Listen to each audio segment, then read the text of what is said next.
Bem-vindo, bem-vinda a JS Conecta, o podcast da JS Brasil. Prove que o investimento socioambiental dá retorno. Meu nome é Miguel Fontes e sou presidente da JS Brasil. E hoje vamos falar sobre um assunto muito importante, o compliance no terceiro setor. E estamos aqui com uma convidada muito especial, trabalho com ela há mais de 4 anos, eu acho que já está chegando a isso, né, Ou mais do Juliane? que Ou mais, isso. né? Uhum. Que é Juliane Matos, advogada especialista em terceiro setor e consultora jurídica e compliance do Instituto Promundo. Trabalha há mais de 10 anos com compliance de empresas e OSCs, que na verdade é organizações da sociedade civil. Antigamente se falava ONGs, né? Isso. Não Uhum. governamentais, e depois do marco legal mudou para OSC, que é o Isso. tema desse podcast.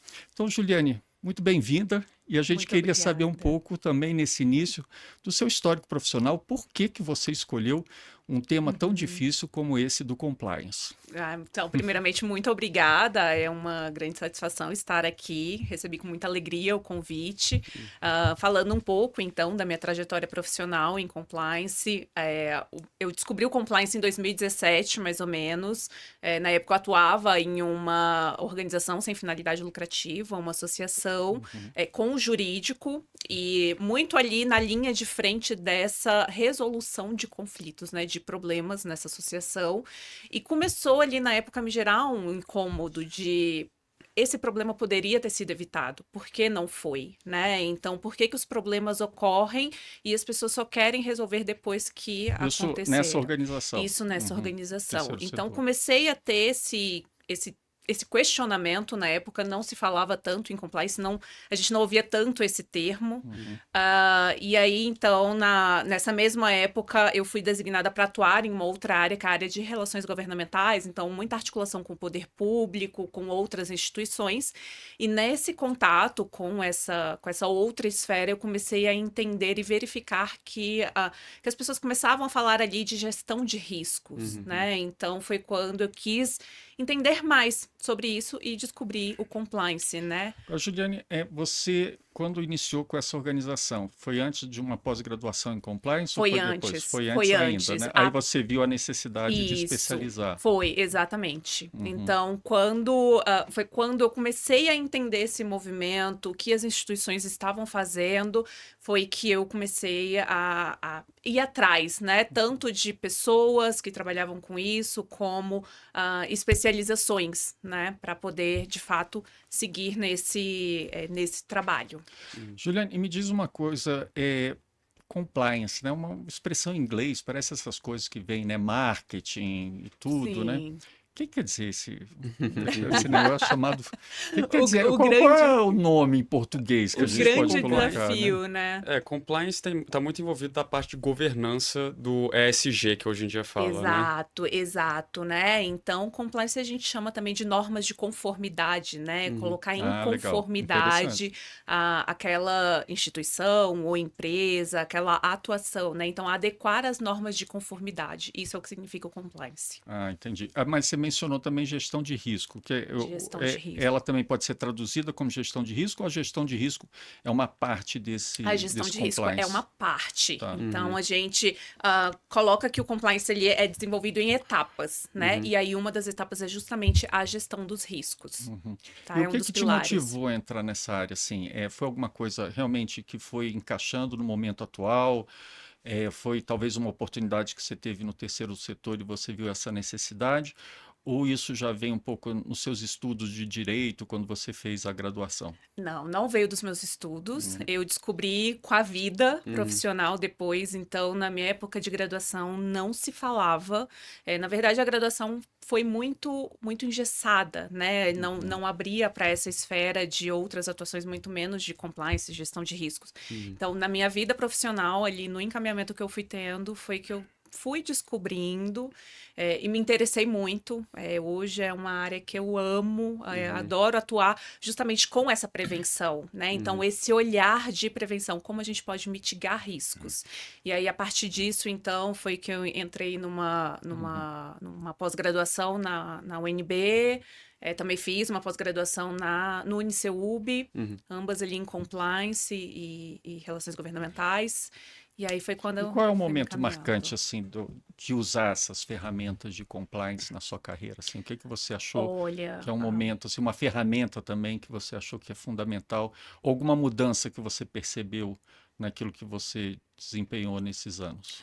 posso falar um pouco de experiência profissional? Isso. Eu tenho, assim, duas experiências muito marcantes na minha vida profissional do compliance. A primeira foi quando eu realizei, junto com a JS, um convite da JS em 2019, de capacitação de 200 organizações da sociedade civil, em parceria com a Unesco. E foi um trabalho marcante, assim, na minha carreira profissional. 200, né? 200 organizações da sociedade civil e 200 do mais variado porte, da diversas áreas de atuação. Então, assim, foi um grande desafio, porque o compliance, ele é muito particular, né? Então, não é uma receita de bolo que a gente aplica igualmente para todas as organizações. A gente tem que conseguir olhar o cenário, o contexto de cada organização e aplicar exatamente para cada organização. Então, foi um grande desafio profissional. A gente tem que começar primeiro com essa qualificação, explicar para essas organizações o que é um compliance, porque muitas ali sequer tinham E para você, né, conhecimento. Rodrigo, você liderou até esse projeto, né, junto à Unesco, e era uma coisa que o tema ainda estava amadurecendo, assim, a Juliana eu acho que teve um papel fundamental, né, em amadurecer mais, mas era um processo de amadurecimento, não tinha uma coisa pronta, né, principalmente no terceiro setor. É interessante esse processo, né, Juliane, Miguel, Lian, porque quando nós fomos instados, né, a pensar um material didático para trabalhar com 200 ONGs ali, já com projetos em vigor com a Petrobras, a gente sabia que eram instituições extremamente tradicionais e transformadoras, cada uma em sua área, né? E todo o material que havia de compliance era um material o quê? Que você tinha um juridiquês muito forte, É verdade. né? Por quê?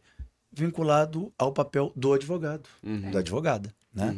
Então, como é que você traduz aquele conhecimento de uma forma para que ele ficasse de fato aplicado e não só como texto, como dinâmica, né?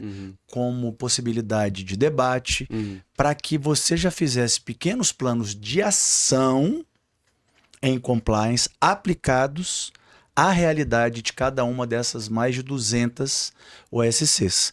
Então, acho que o trabalho da JS aqui, a Juliane, fundamental, né, foi isso, quer dizer, acho que nós conseguimos traduzir, e aí já convido você que está assistindo a baixar esse material, né? Nós temos no nosso site ali um material maravilhoso também no site da Unesco, e é um material em que esse compliance está dividido principalmente em 2 módulos, né?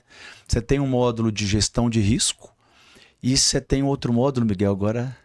Não, do próprio marketing social, né? Não, mas o módulo 1 era a gestão... Não, o primeiro módulo eu é acho que compliance e gestão de risco. Exatamente. Né? Ou seja, Que o primeiro... traz o ferramental É no verdade. segundo, né? Porque traduz esse compliance, isso que você falou, né, Júlio, muito interessante, quer dizer, o compliance, então, conformidade é se houver problema. E você falou tudo, não, como é que nós vamos prevenir esses problemas, vários tipos de situações que podem, né, acarretar em problemas para a instituição, né? Então você tem essa tradução do compliance para o terceiro setor e você depois tem de forma aplicada a gestão de risco. Então acho que foi uma experiência muito boa. Isso. E para a gente conseguir prevenir o risco, a gente precisa o quê? Identificar, né? Então, como é que a organização consegue identificar a possibilidade desse risco acontecer? Então, é o momento que a gente desenvolveu uma ferramenta para que essas organizações conseguissem adaptar para suas instituições sobre como identificar essa possibilidade de risco. Eu lembro, quero perguntar para o Lian também como é que é visto isso no âmbito internacional, né? Porque o Lian está fazendo o mestrado dele lá na Johns Hopkins, então tratando num contexto mais internacional. Mas é interessante que também uma das coisas que aconteceu nesse projeto é que o próprio ferramental, a gente pensava assim, não, de repente o compliance tem que ser algo que mire nos diversos departamentos de uma organização. Então, questões financeiras, questões jurídicas, questões de recursos humanos, questões programáticas, né? Sim. E isso houve realmente um debate muito grande, mas eu lembro que a própria expressão, que é um pouco o tema do meu doutorado que eu fiz, né, foi realmente baseado na teoria dos stakeholders, né, das relações que se tem com partes interessadas, que um grande, né, pensador nessa área era Macmillan, que definiu os 6, né, stakeholders principais de uma organização e que muitas vezes o risco está associado a essas relações, né? E às vezes o risco está dentro de casa. Isso. O risco não tá fora, né? Como é que você viu essa parte de definir que era uma questão de partes interessadas e não, de repente, só pontuar diferentes departamentos de uma organização? Exatamente pelo que você colocou. A gente não pode olhar a atuação de uma organização somente com esse viés interno. A gente não pode olhar que a organização se define ali numa estrutura financeira, numa estrutura de relações humanas, numa estrutura, enfim, de atuação interna, né? Ela se relaciona cotidianamente com diversos parceiros. Então, tem partes governamentais, tem partes, enfim, de sociedade, de fornecedores. Então, a gente tem que conseguir olhar também sob esse viés, né? Como se constrói, como se conduz cada uma dessas relações, né? E como a gente consegue justamente prevenir avaliando cada um desses pontos, né? Então, eu costumo falar, é um trabalho interno e externo. A gente não pode olhar para a organização somente de maneira interna, assim como a gente não pode olhar somente de maneira externa, né? A gente tem que conseguir justamente ir ali circulando entre essas duas relações. E como é que você vê, Lian, a orientação do compliance no que você está vendo lá no seu estudo? Antes de responder a sua pergunta, eu queria até voltar para o nosso projeto que a gente fez do Conexões Éticas no Terceiro Setor, e eu lembro que me marcou bastante, porque foi um dos primeiros projetos que eu peguei aqui da JS Brasil, acho que foi até quando a gente se conheceu. Sim. E eu lembro que estava numa época assim meio difícil, porque vocês já tinham feito todo um planejamento presencial. Foi. E quando eu entrei na JS Brasil foi em abril de 2020, que foi justamente quando começou o lockdown, basicamente de tudo. Eu acho que foi um mês antes, um negócio assim. E eu lembro que o Rodrigo, que era meu chefe na época também, tinha me falado desse programa. E até hoje, né? Até hoje, né? Enfim, aí ele falou desse projeto. Eu lembro de já ter conversado sobre essa questão aí do Conexões Éticas, que estava tendo realmente esse curso aí de capacitação de compliance para organizações do terceiro setor. E estava tendo toda aquela reformulada, junto até com o do Gil, que eu esqueci o nome, a OSC do Gil. A Sintercop. Sintercop, Que exatamente. até mandando um abraço aqui pro Gil, lá Sim. pro Paulo, pro Cadu, que nos ajudaram Nos em todo esse ajudaram processo. demais. Parceiros. Né? Sim. Inclusive, não só a gente não levou do presencial para online, porque para online a gente chegou a filmar depois, mas chegou-se até a gamificar Sim. algumas Era o dinâmicas, compliance, lembra? Compliance. Que a gente tá... E só um adendo, Lian, é que nessa época, até então, a gente não tinha esse costume do online como se tem Sim. hoje, né? Então, a gente não tinha esse costume de reuniões online, a gente foi descobrindo tudo ali E aí conjuntamente, veio a pandemia né? também, aí Veio a pandemia, veio exato. uma outra estrutura. Não, e eu lembro que vocês fizeram uma coisa muito legal, porque eu não sabia o que era compliance até aquele momento. Eu cheguei a dar uma lida no manual de Conexões Éticas do Terceiro Setor, já tinha, né, a versão, já era a versão final, né? Tô até com ela aberta aqui para falar dos módulos, mas depois eu falo. E aí falava do compliance, lembro até hoje do trabalho que eu fiz para ajudar as OSCs em construir aquela matriz lá de risco. Lembro que eles gostaram bastante. E depois teve até eventos presenciais, depois de ter feito todo o curso, né? Então, no final das contas, teve uma adaptabilidade muito grande, né? Então, foi bem interessante. E são 4 módulos, tá? O manual. O módulo 1 é de compliance e integridade nas organizações. O segundo é de gestão estratégica. O terceiro é planejamento, monitoramento e avaliação de programas, uma aplicação prática. E o último é a sistematização de tecnologias socioambientais e comunicação para a transformação. E é assim, Lian, até porque os 2 primeiros, eu acho que é isso que o Rodrigo estava tocando, são institucionais. Os 2 últimos são programáticos.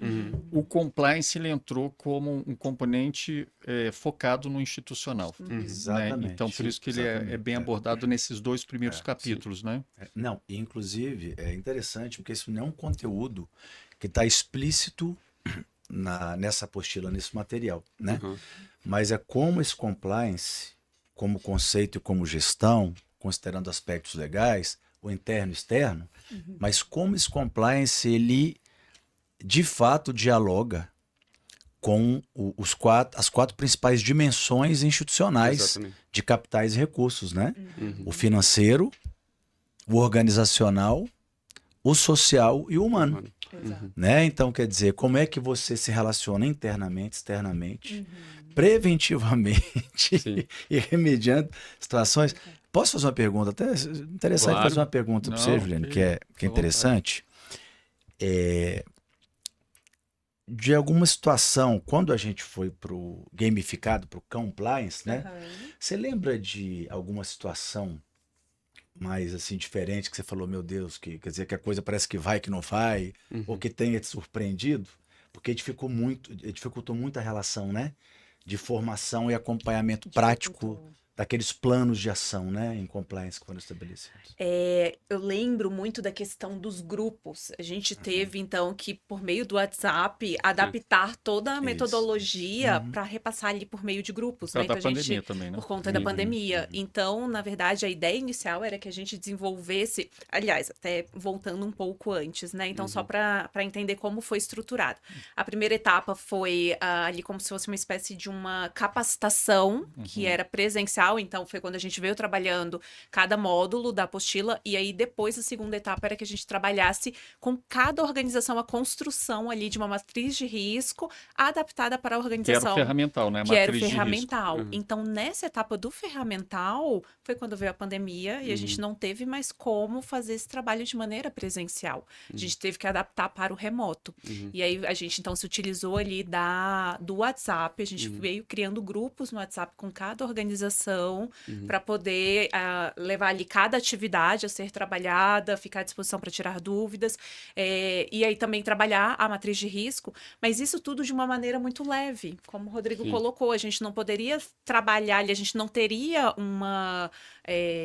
um aceite ali, né? Uma aceitação dessas organizações se a gente levasse isso como uma ferramenta, né, engessada. Então, Impositiva, né? De um jeito, ó, você tem que impositiva. fazer porque você recebeu um recurso da Unesco, da Petrobras. Sim. Não.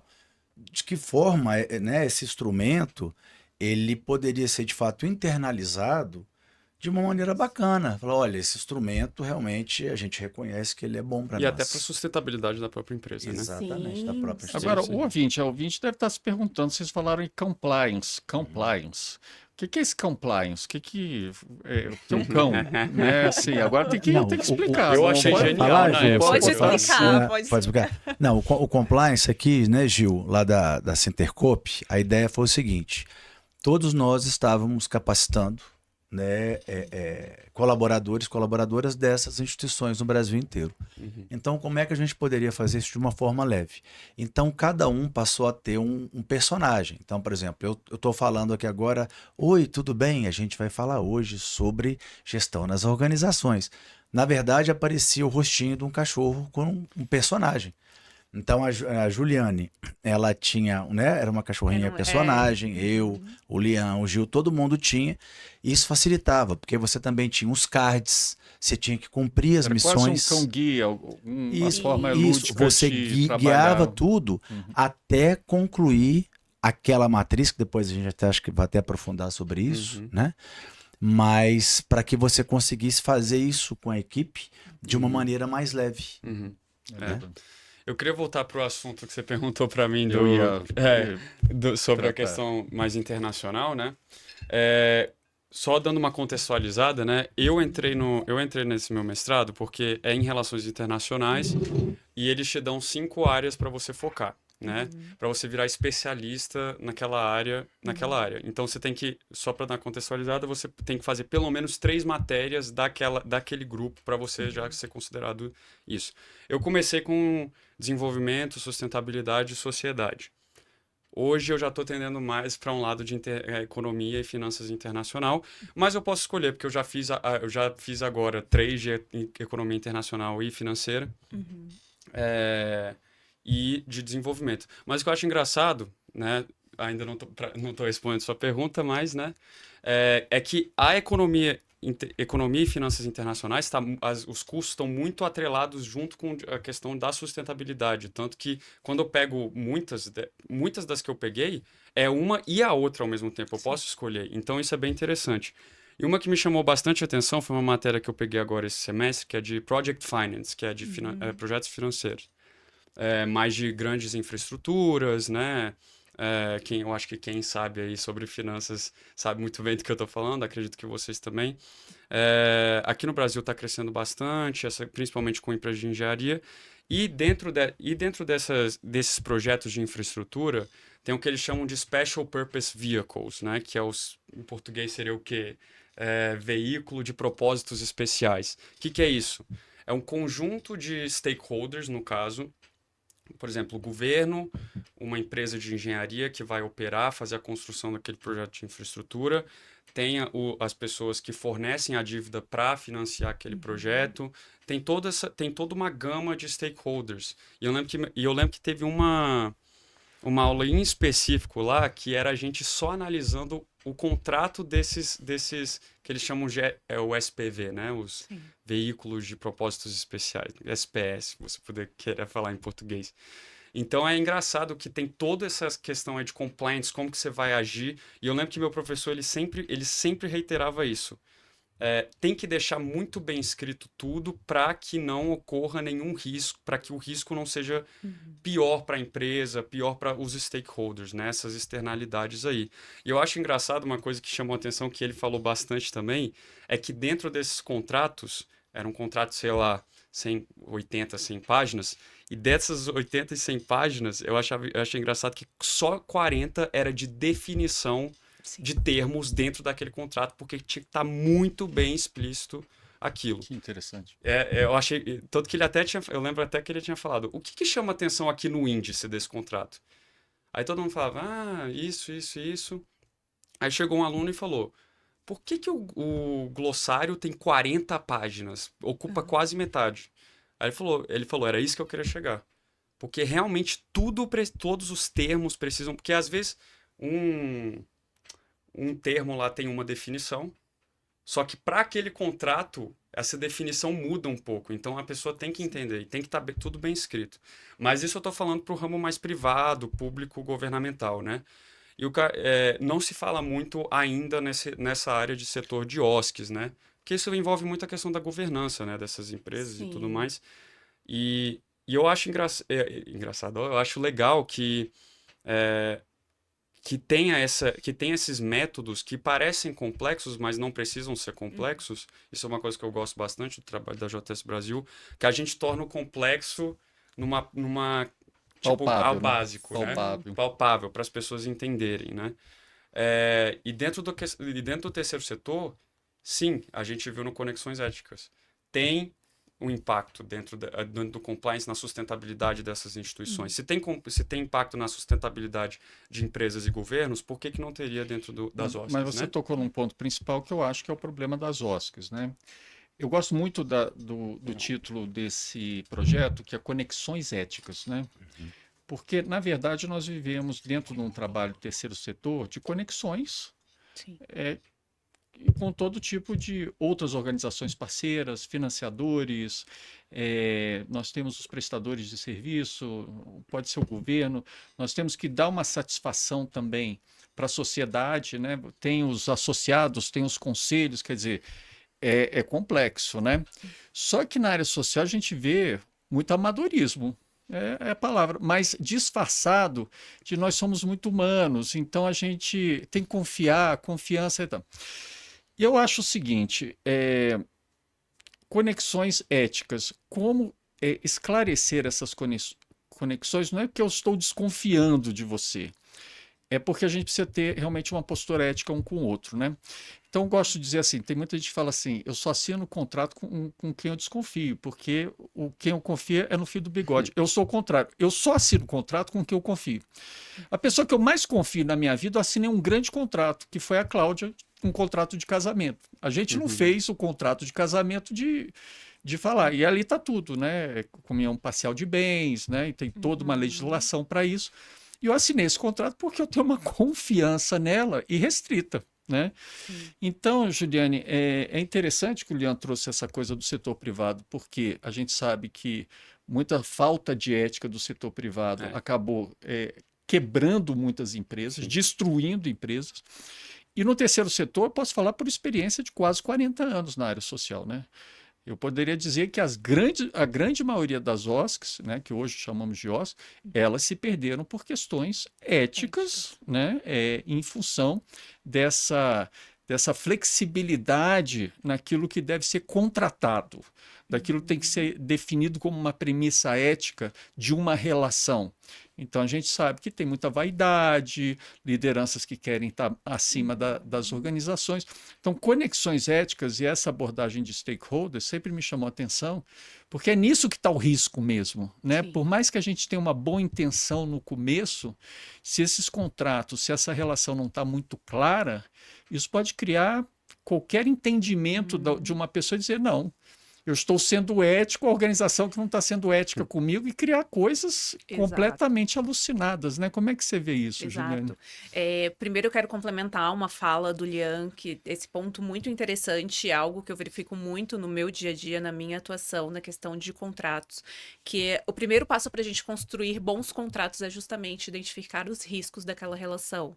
Então, como a gente constrói nesse contrato justamente para resguardar aquela atividade, aquela atuação, né? Então, a gente precisa incorporar nesse documento tudo isso, toda essa prevenção, né? Então, eu preciso ter esse olhar analítico prévio de entender toda aquela relação, toda aquela estrutura e pensar o que pode ter de problema ali que eu já vou resguardar de agora, né? Nessa questão, de fato, o desafio para o terceiro setor é justamente o fato das organizações construírem as suas parcerias muito com base nessa confiança, né? É o social. Então, a gente já tem essa confiança implícita. E aí você já avalia, não preciso de procedimentos, eu não preciso de regras, eu não preciso de formalizações, porque eu tenho a confiança, né? Estamos atuando no meio social, então tá tudo muito tranquilo. A missão é tão bonita, né? Exato. E aí a gente vai vendo que na prática as coisas não funcionam assim, são relações, né? Então cada pessoa ali vai ter o seu interesse, vai ter a sua vontade, vai ter a sua interpretação. Então o que você traz da questão de definições bem estabelecidas, isso é muito certo, né? Porque cada pessoa interpreta de uma maneira. Então a gente vê que de fato a gente precisa trazer esse cuidado também para o terceiro setor, também para essas organizações. Elas também precisam pensar em rotinas, procedimentos, regras institucionais. Isso não com o intuito de burocratizar, de trazer problemas isso ou até que levar. E se um desconfiança. crítico falasse, poxa, isso não seria criar mais burocracia? Como é que você responderia a isso? Não, na verdade, facilita de uma maneira assim, incrível, incrível. Uma instituição que tem regras, procedimentos muito bem estabelecidos, ela sai na frente, né? Então, ela sai na frente porque diante Como um de... óleo na máquina da organização. Exato. E aí ela vai sair na frente não somente no âmbito interno ali com seus próprios colaboradores, seus próprios parceiros, mas diante da própria sociedade. É uma forma de criar uma analogia, né, Juliane? Assim, não é uma peça a mais, é um óleo. Não, que é um faz óleo. as peças rodarem melhor, né? E eu digo, pode até ser ali um pouco mais difícil no momento dessa estruturação, mas depois que está bem estruturado, avança, né? Então, hoje a gente vê a situação de financiadores e parceiros terem regras nesse relacionamento, de quererem se relacionar somente com instituições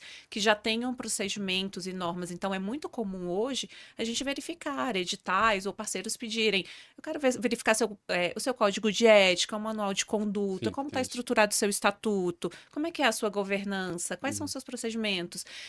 Regras muito básicas também, como os seus canais de comunicação, o seu site está bem transparente, tá ali muito visível todas as normas, né? Como é que são as suas redes sociais? Hoje é algo que a gente precisa se preocupar muito, né? Então, suas redes sociais, comunica, né? Comunica o que a instituição de fato traz. Então, todos esses pontos Passa pelos princípios da administração pública, né? Sim. Da moralidade, da legalidade, da impessoalidade, eficiência e publicidade. uma E boa publicidade é uma base, delas, né? exato, e uma boa base, é tão importante essa questão dos princípios, que hoje consta como uma exigência de estatuto social. Então, hoje, quando só para vocês entenderem, né, quando uma instituição, uma organização de terceiro setor vai elaborar o seu estatuto social, precisa registrar, né, esse documento em cartório, e o cartório exige, cadê essa disposição de atendimento aos princípios da administração pública? Excelente. Juliane, você falou que tinha 2 experiências. Uma foi Conexões Éticas, aí a gente enveredou e aprofundou, Exato, eu achei sensacional, mas falou uma segunda experiência. A minha segunda experiência foi com o Instituto Promundo, a instituição que eu atuo hoje como consultora jurídica e de compliance, que também foi, assim, eu vou usar a palavra um grande case na minha carreira, porque eu consegui verificar na prática justamente tudo isso que a gente está conversando aqui, né? E de identificar o quanto você conseguir justamente ter essa estrutura, regras bem definidas, procedimentos bem definidos, o quanto faz a instituição alavancar, né? De fato, sai na frente mesmo. Isso na relação com financiadores, colaboradores, governo, Parceira, organizações a internacionais. sociedade como um todo, né? Então, nesse caso do Instituto Promundo, a gente começou a receber, depois de todo um processo de reestruturação que a gente fez, a gente começou a receber devolutivas de pessoas de fora, olha, o que vocês fizeram foi incrível. Hoje eu tenho muita vontade de estar próximo do Instituto Promundo. A gente começou a receber pessoas nos procurando, eu quero fazer parte, eu quero estar com vocês, eu quero ajudar no que for possível, como eu posso. Então, assim, isso a gente vê como esse resultado dessa reestruturação. Teve que fechar né? até a possibilidade de se associar, porque Porque a gente ter começou a muita receber gente. uma enxurrada de pessoas Gente, querendo se associar para poder atuar e participar ali das atividades do Instituto Promundo. E, Juliane, agora entrando no terceiro setor, nessa experiência, você falou de Conexões Éticas, do Promundo, hoje você diria qual é a principal ameaça? Lógico que a gente está falando ter contratos mais claros, etc. e tal, mas no terceiro setor, ou seja, também no setor privado ou de governo, como é que entra esse princípio da administração pública da impessoalidade? Desses 5 princípios aí, todos são bem fortes, né? Sim. Mas o da impessoalidade, como é que funciona? Miguel, você já antecipou um pouco justamente desse ponto, desse grande desafio que a gente enfrenta hoje no terceiro setor, principalmente, que é a questão desse conflito entre a instituição e a atuação pessoal, né? Então, hoje, as pessoas... Aliás, até dando um passo atrás, né? Por meio da atuação ali em uma organização, às vezes a pessoa começa a ter destaque, né? Então, como é que a gente não confunde a atuação pessoal com a organização, né? A gente nunca pode permitir que uma pessoa específica seja maior que uma organização. A organização é sempre o pilar principal, é sempre o objetivo principal, né? Mas muitas vezes isso começa a se confundir. Então, as próprias pessoas de fora começam a olhar uma pessoa específica como a instituição. E aí isso começa a mudar, essa ordem começa a mudar, né? E aí a gente descaracteriza essa questão da impessoalidade, né? Acaba se perdendo nesse ponto. Então, é uma regra institucional que a gente tem que ter muito bem estabelecida, como não deixar que uma atuação pessoal sobressaia a atuação institucional. Você acha que isso é um problema maior, por exemplo, de um conselho que deixa isso acontecer? Porque o conselho, os membros são voluntariados. O voluntariado no Brasil é muito difícil, né? Sim. Tem uma participação, mas não tem. Você acha que isso acontece mais em termos de conselho, que não é forte? O que você acha que aí sim, na gestão de risco, para que o princípio da impessoalidade funcione melhor? Não atribuo somente a uma atuação de conselho, eu atribuo como uma deficiência justamente nesses normativos internos bem definidos, né? Então, hoje vou puxar novamente o exemplo do Instituto Promundo. No Instituto Promundo, a gente hoje tem essa rotina em conjunto, tá? Então, é sempre uma atuação conjunta, não somente de um conselho, não somente da diretoria, ou não somente do compliance, mas é uma atuação conjunta, da gente já conseguir identificar qualquer situação que possa desencadear um risco e já atuar para travar. No primeiro sinal já No tem primeiro uma sinal a resposta. gente já atua já para segurar, né? Eu costumo dizer, segurar Legal. essa ponta solta, Legal. né? Que está se soltando, a gente já vai ali e prende, né? E sempre numa atuação conjunta. Então, a gente define isso junto com diretoria, junto com o conselho, junto com os associados, quando necessário, junto com consultores. Então, de fato, é uma questão conjunta. E Lian, você estava falando das empresas, né? E pegando um pouco, que a gente sempre vai fazer um paralelo, né? Terceiro, e governo, a gente vê aí compliance no governo tá difícil, né? Você abre o jornal, hoje não tá bom, né? Não tá muito legal. Mas pegando de empresas que você tem visto aí nesse departamento, né? Poxa, mas chega a ser agoniante, né? Já sabe que já tem um compliance, tem não sei o que. Você vai criando assim todo esse azeite, né? Para fazer uma coisa azeitada. Sim. Mesmo assim, as pessoas ficam testando, né? É um teste interminável em busca de um lucro próprio, individual. Eu achei engraçado que você estava falando sobre essa questão da pessoa ser acima da empresa, e eu acho que assim, principalmente nos Estados Unidos, agora que eu vejo bastante, que querendo ou não, ainda é a maior economia do mundo, você vê essas grandes empresas assim, viraram basicamente monopólio. Tipo assim, você pega um Facebook, uma Tesla, uma Microsoft e tudo mais. E quando eles vêm... E é simples hoje em dia, porque eu acho que como a tecnologia é muito boa, facilitou muita coisa, agilizou muito processos, mas ao mesmo tempo, ter facilitou essas empresas a irem meio que comendo os concorrentes. Porque se eles veem, por exemplo, o Facebook que viu o Instagram crescendo naquela época, o que ele fez? Ficou com medo, comprou o Instagram antes que ele virasse um concorrente. Sim. Virou da própria... Mas eu sinto que hoje em dia, principalmente eu vejo muito na parte do privado, né?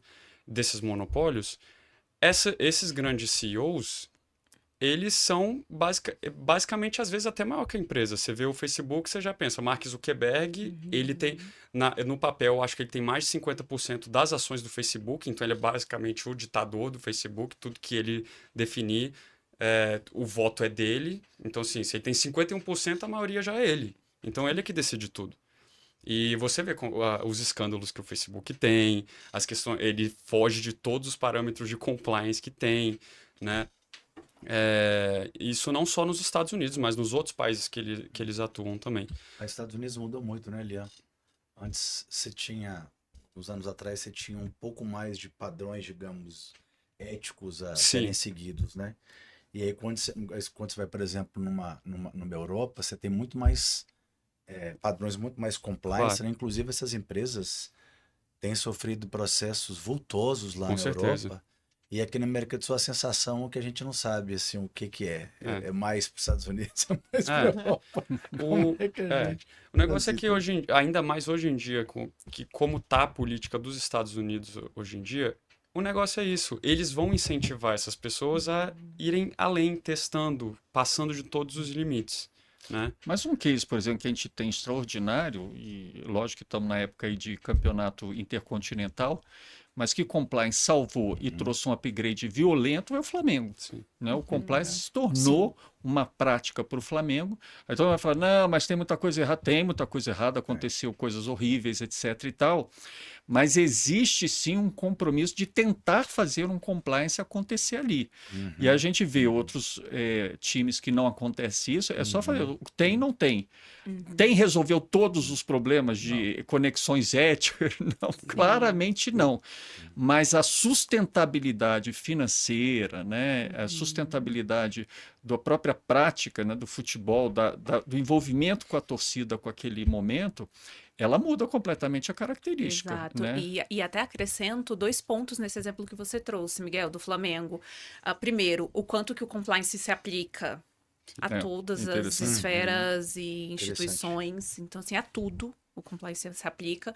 E o segundo ponto, a importância do compliance. O quanto que o compliance, de fato, ele é essencial para uma boa sustentabilidade institucional. Né? Então... Tem o caso do Mirassol também. Que eles venderam lá o Luiz Araújo até, pegaram todo o dinheiro e seguiram de acordo com o que um time de futebol tem que seguir. Reinvestiram no centro de treinamento deles, reinvestiram em jogadores que têm um potencial grande, mais baratos para o que eles podem comprar, não extrapolaram nada do limite do orçamento deles, e olha onde eles estão. Acho que eles estão em quinto lugar agora, né? Esse quarto Não, lugar. quarto lugar. Quarto lugar. lugar. E é um município que eu vi que tem 70 mil Sim, habitantes. Então, assim... Interessante. Agora, o Flamengo, como uma empresa que poderia se tornar grande, porque na verdade você tinha uma grande bagunça institucional, Sim. Muito. né? E você tinha um grande potencial de base para alavancar recursos ali. Mas eu considero que naquele começo você tem duas ações prioritárias. Uma para mostrar para o mercado quem é você de fato, e a outra para dizer para todo mundo: ninguém vai ultrapassar o parâmetro de sustentabilidade, que foram as seguintes. Primeiro, foi o primeiro clube que de fato contratou uma consultoria independente para ver uma auditoria para identificar quanto o clube devia, em quais áreas devia. Então, eu lembro, quando finalizou lá o mandato da Patrícia Amorim, dezembro de 2012, devia-se 780 milhões mais ou menos, e ela entrou no clube devendo, o Flamengo devia 350. Só que as dívidas chegaram num patamar absurdo, que você vai dobrando, insustentável. E aí, acho que fevereiro ou março, o Bandeira veio ao mercado e falou: ó, o Flamengo deve tanto. Ninguém em clube de futebol tinha contratado auditoria. E o segundo, a partir do momento que você identificou, escalou na dívida, vai pagar com prioridades aquilo, renegociar contratos, estabeleceu-se uma regra, agora não lembro de cabeça, mas você só pode gastar com futebol, com jogadores, contratação, salário, até um teto X. Não pode passar. Financeiro, né? Interno do clube. Fala, sim, do interno. Interno. Fala, ó, não vamos contratar quem a gente não pode. E é muito interessante, porque daquele presidente veio um segundo, agora vem um terceiro, e não se cogita isso internamente em conselhos do clube, ultrapassar esse teto para gastar com futebol. Ah, não, porque a gente quer chegar, a gente quer ser campeão. Não. Aproveitou-se a base e hoje você vê o que é. De novo, né? Parecia que o Flamengo ele tinha uma engrenagem totalmente enferrujada. E o compliance vai jogando esse óleo, né? Velhos formas de tratar jogador, velhas formas de conexão entre amigos, aquela coisa toda. E o compliance vem para falar: não, peraí, muda essa engrenagem. E o Rodrigo menciona um dos pilares principais do compliance. Por que funcionou no Flamengo? O apoio da alta governança. Então, Sim. quando vem esse suporte dos dirigentes falando: vamos lá, vamos fazer, vamos seguir essas regras, avança, sabe? Desenvolve. Ele então, abre mão da pessoalidade abre para mão da pessoalidade em prol da instituição. da instituição. Juliana, uma coisa que eu acho que é importante, que muitas pessoas que ouvem o podcast também são estudantes e né, que estão em administração. Já teve a oportunidade de dar aula comigo na FGV, né, que foi um prazer, e muitos dos estudantes falam: poxa, não tinha isso aqui, que ótimo, é terceiro setor, mas isso eu posso aplicar para outras áreas também, né? Sim. Que conselho que você dá para quem de repente desperta para essa carreira? Hoje o mercado de compliance, eu digo que ele está somente começando, né? Então, assim, tem muito aí a ampliar, ainda mais com a vinda da inteligência artificial. Então, vai ser cada vez mais necessário. Inclusive, agora, somente a título de curiosidade, os contratos agora precisam ser adequados para incorporar agora cláusulas de proteção em relação ao uso Já de era inteligência. de corrupção, já era Já temos que tratar, né? Proteção de dados, anticorrupção. E agora também a necessidade da questão da inteligência artificial. E como a gente conversou aqui, né? O compliance se aplica a tudo. Então, é uma área que a gente vai ver que vai ser cada vez mais necessária, né? Então, assim, quem tem interesse, eu acho um mercado interessantíssimo de atuação que só tende a crescer. Verifico que daqui a um tempo vai ser uma área cada vez mais importante institucionalmente, né? Então, e o que o compliance faz, que eu acho que é muito legal, é que antigamente isso acontecia no lado mais de visão programática, com planejamento estratégico, que era uma ferramenta muito importante, teoria da mudança, para dar essa bússola do que tem que ser a entrega para a sociedade, né? E dentro do planejamento estratégico você envolvia pessoas de várias áreas, né? Porque não era uma coisa assim, o departamento financeiro fazia o planejamento estratégico. Pode fazer um planejamento financeiro, agora planejamento estratégico não. E hoje o planejamento estratégico do terceiro setor está muito voltado aos conselhos, aos associados, para ter um suporte total e pode incluir a participação de pessoas programáticas, né? Eu posso Agora, fazer uma pergunta rápida? lógico. Não tem resposta certa e errada, é porque é uma coisa que se fala muito lá nos Estados Unidos também, que é a preocupação dessas questões de compliance, de governança, acompanhar a evolução de tecnologias e da evolução de tecnologias de inteligência artificial, né? Que é muito difícil, é muito burocrático, tem que passar por conselhos, tem que passar por todo o sistema legislativo dentro dos países. Sim. Você acha que tem alguma forma de... Eu sei que eu acho que é impossível de chegar no nível de rapidez da evolução de inteligência artificial e tudo mais. Mas você acha que tem alguma forma de fazer esse processo um pouco mais rápido? Você já ouviu falar? Alguma opinião sua? Porque realmente é uma coisa que se fala bastante lá. É uma preocupação que as pessoas têm, né? Sim, e é uma preocupação muito pertinente, né? Porque até estava conversando um pouco antes com o Miguel falando da rapidez que tem se avançado. Sim. Então a gente tem 2 desafios, né? Conseguir entender, conhecer e acompanhar a tecnologia, a inteligência artificial, porque ao mesmo tempo que está vindo, a gente tem que ir acompanhando, e como a gente resguarda, né? Então são 2 desafios, ao mesmo tempo que a gente conhece, a gente ter esse cuidado de entender como a gente vai proteger, como a gente vai se adequar. Então eu verifico que a gente precisa justamente aliar esses 2 pontos, né? De entender, e aí novamente a gente volta para o campo da identificação do risco, é entender como é que eu posso resguardar institucionalmente esse avanço da tecnologia ao mesmo tempo que ela acontece, né? Então, hoje, o que a gente tem verificado, por exemplo, em níveis de proteção contratual, qual é a confiabilidade dessa fonte? Sim. Então, o uso não tem problema você utilizar a inteligência artificial, desde que você tenha esse controle de que está adequado, que aquela fonte, de fato, ali está sendo confiável. Qual foi a fonte que você utilizou? Qual foi a ferramenta que você utilizou? Ela está Como ali para foi assessorar, utilizado? não está ali para Tá fazer ali o pra seu trabalho, né? assessorar. Tem até um caso interessante que numa dessas minhas aulas aí de direitos humanos e evolução dessas tecnologias emergentes, que eu achei bem interessante que ela trouxe, era uma menina da minha sala que ela tinha uma irmã gêmea, e aí ela realmente foi barrada de uma viagem porque o sistema de reconhecimento facial disse que ela já passou, só que era irmã dela, Sim. entendeu? E ela não pôde viajar. Aham. Então é aquilo, como é que você vai processar a inteligência artificial sendo que não é uma pessoa? Porque assim, falam que é inteligência artificial, mas a inteligência artificial ela é baseada em todos os documentos, todos os dados que tem dentro da internet. Sim. Já ouvi falar que a inteligência artificial ela até reforça questões de racismo, de machismo e etc. Como que você monitora isso, né? Porque é Exato. baseado nas informações que tem sobre as questões da escravidão, as questões da separação entre homem e mulher, que tinha, da segregação entre homem e mulher que tinha também na época. Então, assim, ele reforça isso. Agora, como que você processa uma inteligência artificial? Como que você Exato. faça com que ele haja de acordo, protegendo os direitos humanos das pessoas, entendeu? E tem um outro ponto que eu verifico também com preocupação: dados pessoais. Exatamente. Como é que esses dados serão processados, né? Então, hoje a gente vê muito comum, pega ali um documento com todos os dados pessoais, informações sigilosas, joga numa inteligência artificial.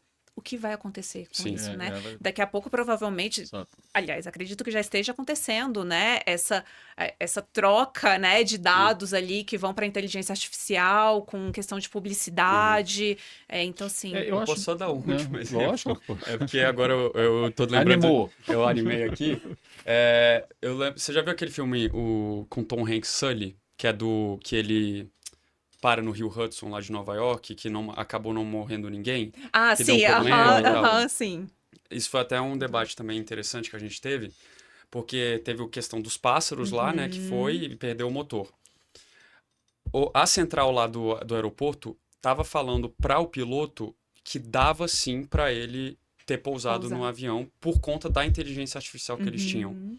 Só que o piloto, na intuição dele, ele falou, não dá, porque tem os prédios e etc. Eu vou parar no Rio, vou arriscar e tudo mais.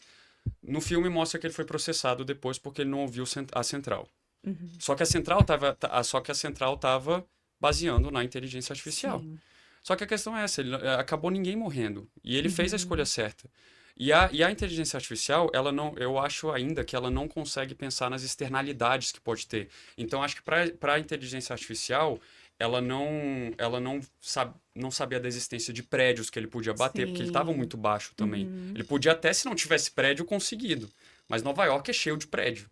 Então, ele foi na intuição sei lá, 30, 40 anos de carreira dele como um piloto de avião e falou, não, eu acho que aquilo não dá. E mesmo assim, ele foi processado sem morrer ninguém. Sim. Mas eu acho que duas coisas importantes. Primeiro, para mim, a responsabilidade cai sobre o emissor da mensagem do IA. A IA não fez a mensagem. Quem mandou a mensagem foi a torre, baseada em IA. Então, quem é responsável é a torre. E se morrer alguém, tem que ser responsabilidade do SIM. Nesse caso, por exemplo, da Gêmeos, é o sistema de segurança ali que tem que ser processado. Porque ele é o emissor de uma informação que essa pessoa já passou não tendo passado. Em quem ele se baseou não interessa. Poderia ter um murmurinho de alguém dizendo assim, olha, já passou uma pessoa idêntica a essa, mesmo no tempo dos anos 60, 50. Eu vi essa pessoa passando, né? E ela falou, não, mas eu sou gêmea. Não vai passar porque eu recebi uma... Você é responsável por aquela decisão. Não adianta jogar isso para o IA. E isso eu acho que entra na questão do compliance, Juliane, pelo seguinte, porque é o que eu estava fazendo do planejamento estratégico. O compliance também, essa gestão de risco, não é o departamento jurídico vindo dizendo, olha, temos um manual de compliance. Sim. Não, por isso que aquela ferramenta foi importante. É um processo participativo que as pessoas agora elas vão se inteirar daquilo, assim como é o planejamento estratégico. Depois não vem dizer no planejamento estratégico que você queria fazer prevenção à AIDS e acabou trabalhando em prevenção de tuberculose. Sim. Não, todo mundo participou daquele projeto. Não, mas a gente não está violando o planejamento estratégico, todo mundo participou, não é uma lei que veio de cima. O compliance, muita gente tem que entender isso, é uma perspectiva institucional, mas é uma perspectiva de responsabilização. Exato. De responsabilizar, não é de responsabilidade só, de responsabilização, né? Então, acho que o compliance ele muda muito a ótica processual nesse sentido. No Flamengo, até o cara, o roupeiro, ele tem sua importância, sim, dentro do processo de compliance, né? Então, tem o apoio da autogestão, mas dizendo, você chegar no horário e ter ali aquelas coisas e cumprir o seu contrato, você vai ser responsabilizado. Exato. Se você não for colocar ético. uma chuteira Nike no lugar da Adidas, Exatamente. da Umbro, porque tem patrocínio Criou pessoal, um problema tem patrocínio seríssimo. do clube. Se o jogador pode ou não rasgar o meião, porque aí não vai aparecer, como ele coloca, fora ou dentro. Quer dizer, tudo isso está dentro de uma engrenagem. Não adianta falar foi cheia de IA, elementos, né? Foi o IA que botou Adidas aqui, pelo amor de Deus, foi o roupeiro. Exato. Né? Mas a IA me disse pelo modelo que tinha que botar o da Adidas que ia chamar mais atenção. Não, mas tem um contrato ali que está dizendo que tem que ser Nike, né? Então acho que isso é importante nesse sentido, né?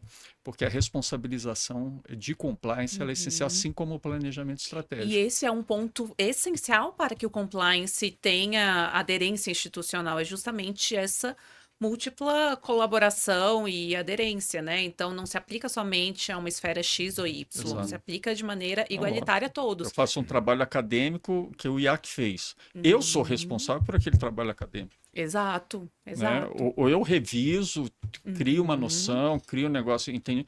Que um professor vai dizer que é uma loucura. O racismo, por exemplo, o IA pode ser racista o que for, mas quem usar essa informação para propagar numa conexão tem que ser responsabilidade. Não, foi o IA que me disse que uma coisa extremamente racista, eu acreditei que é verdade. Exato. E volta aquele ponto que a gente estava seu. conversando. Uma questão é você utilizar a inteligência artificial para te dar uma base, né? Um direcionamento.